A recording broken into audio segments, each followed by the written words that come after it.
Alors, Christian, vous aussi, vous allez nous passer des images, mais avant, j'aimerais rappeler ce que vous m'avez redit tout à l'heure, savoir que vous avez fait 4 expéditions, dont une en solitaire, dans la cordillère Darwin. C'était peut-être pas tout dans la cordillère Darwin, mais en tout cas, c'était dans le sud de l'Amérique du Sud. Et c'était très, très difficile. Ce que vous m'avez raconté m'a fait penser à de la science-fiction. Vous avez vu des crevasses s'ouvrir et se fermer en quelques heures, alors que vous y aviez déposé des vivres. Alors ça fait un peu peur, ça.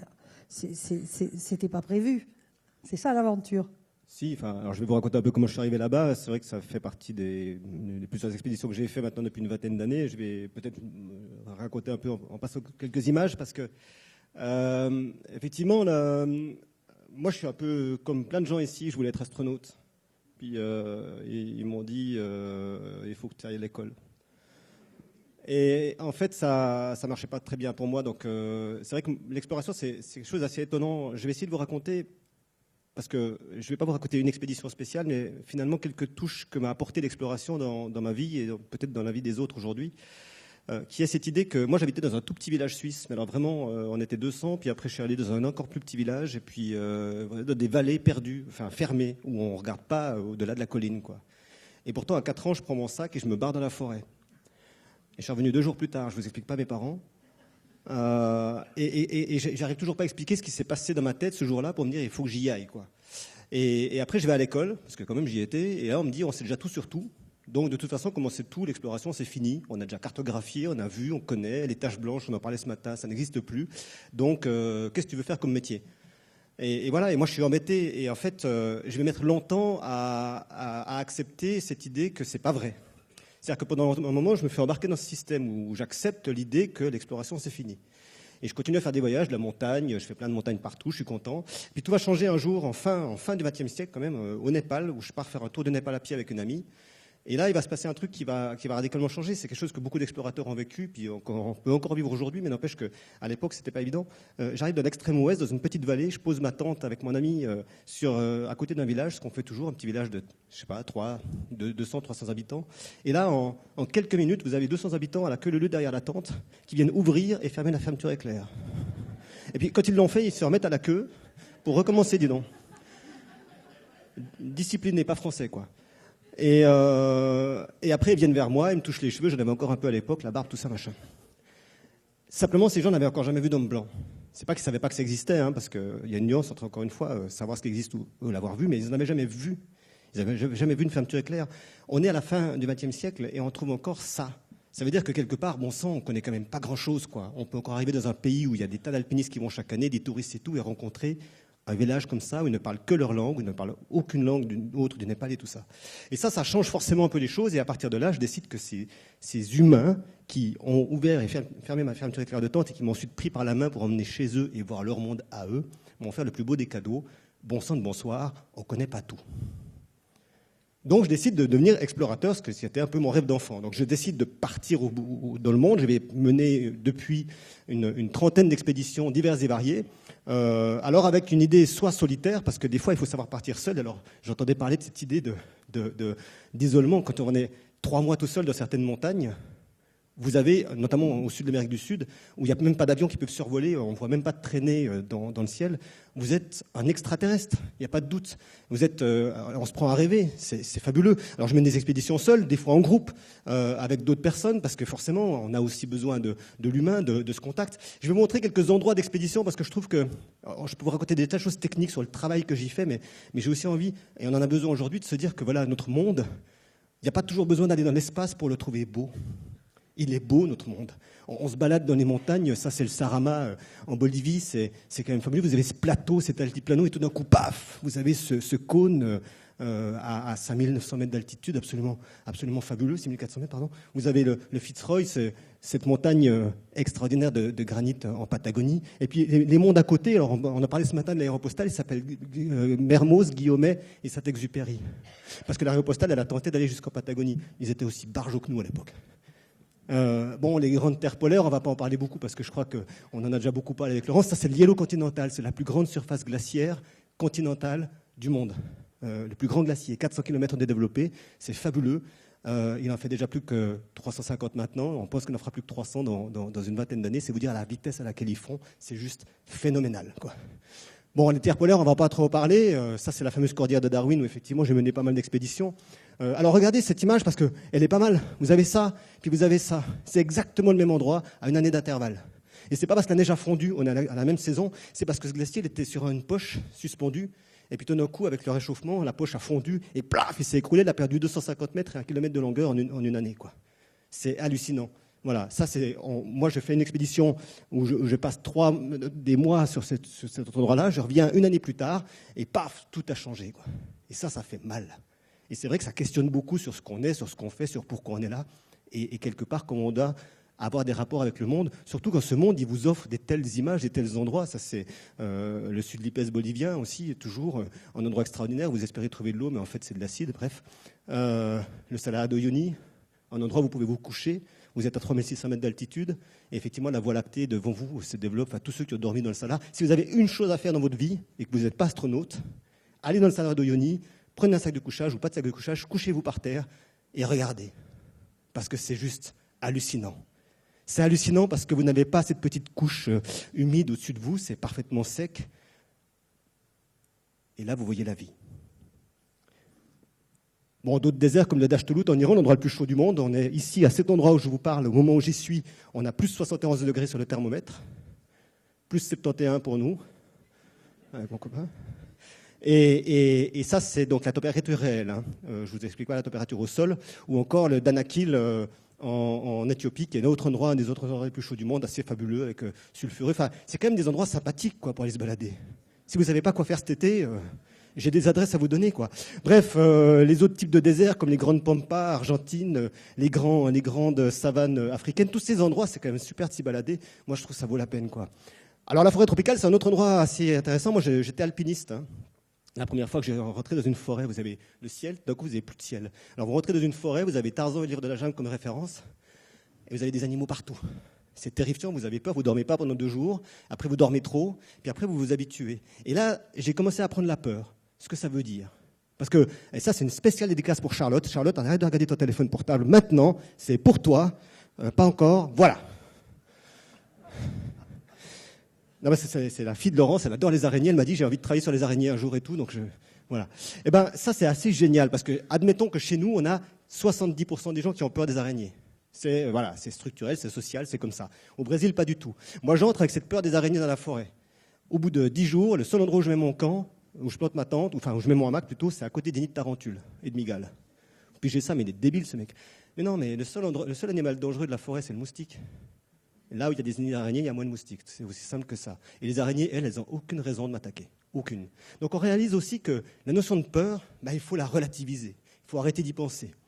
Bon, autre grand milieu d'exploration, j'en parlerai peut-être plus après, on y reviendra. Malheureusement, notre spécialiste des abîmes n'est pas là aujourd'hui, mais les fonds marins, évidemment, où je travaille beaucoup aujourd'hui sur les grottes sous-marines, parce que c'est des endroits encore assez extraordinaires à explorer.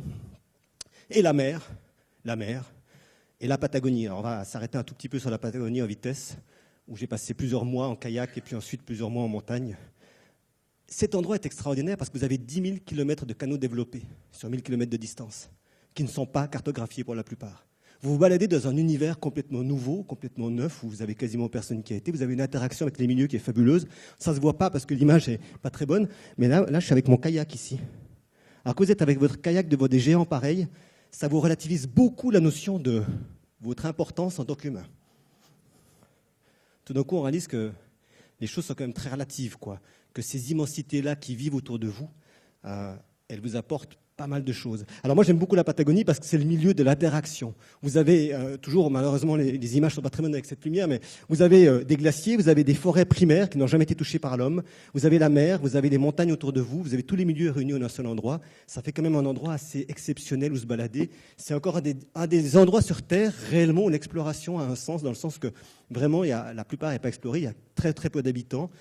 Ça fait 2 fois la France, pour à peu près 5000 habitants permanents. Si on enlève la grande ville qui est Punta Arenas, c'est quand même assez génial, quoi. Et puis vous avez des petits moments de magie. Voilà, je ne vais pas m'arrêter trop longtemps là-dessus, je vais arriver sur le vif du sujet, mais c'était juste pour vous dire que quelque part on vit quand même dans un monde, quand on accepte d'aller le chercher un petit peu, de pas se laisser avoir par l'idée qu'on sait tout, qu'il faut rester chez nous et que tout va très bien. Où on peut trouver des otaries qui, un jour, sortent à 5 leur petit museau, vous êtes en kayak, et il y en a 3 qui viennent et qui se mettent à taper sur votre kayak pour savoir ce que c'est, parce que pareil, elles n'en ont jamais vu et qu'elles sont curieuses, quoi. Et ça, ce moment-là, vous avez 3 otaries qui viennent taper sur votre kayak avec leur bout de museau, là. Waouh! Et en plus, vous avez faim, vous dites, tiens, à manger. Non, c'est pas vrai. Mais il y a une chose qu'il faut avoir en compte aussi, et c'est ça qui est intéressant. C'est que tous ces milieux-là, ils ont un potentiel risque. Et ce potentiel risque, il est représenté par exemple par ça. Alors là, malheureusement, toujours l'image n'est pas bonne. Vous avez un canal de 12 km de large. 12 km de large. Imaginez la hauteur de la gerbe d'eau qui est ici. Ça s'appelle un willy-woo. C'est des vents coups de poing à 250, 280, 320 km/h pour les plus forts, qui passent d'un coup. Fla! Et là, vous êtes avec votre ami en train de faire 4 mois de kayak, et vous voyez votre ami devant vous, là, et tout à coup, vous voyez... Vous levez la tête et vous avez votre ami qui est à 10 mètres au-dessus de la tête, son kayak qui se brise en deux et qui retombe. Vous avez une eau à 2 degrés.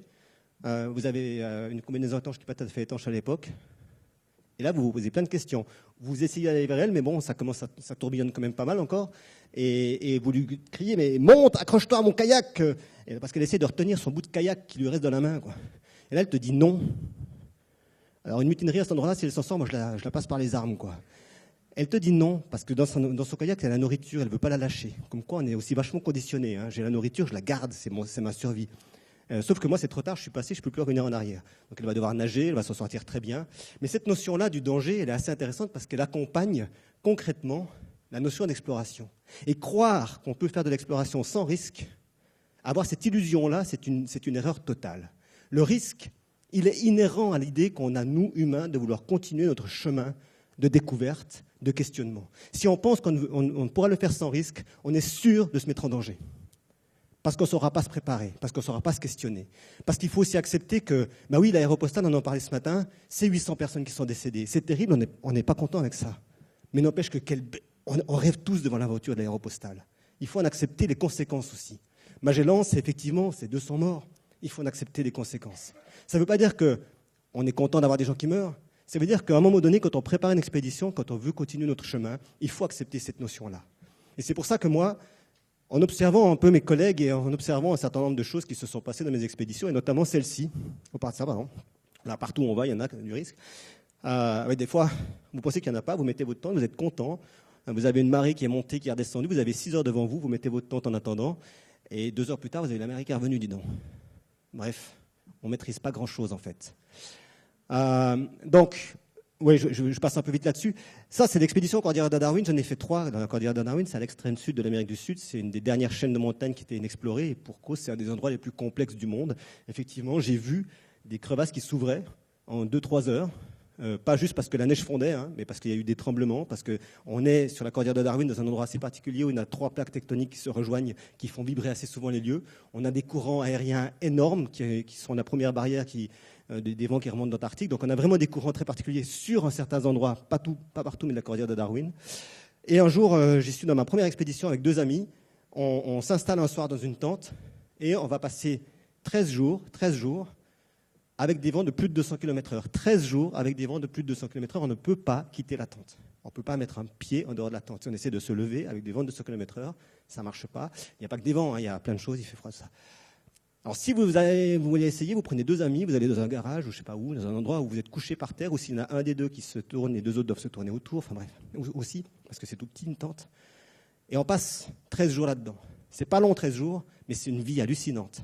Et là, il se passe tellement de choses durant ces 13 jours, je vois tellement de choses sur mes collègues, que je me mets à noter tout ce qui se passe, tout ce qui nous arrive, tout ce qu'on ressent, tout ce qu'on vit.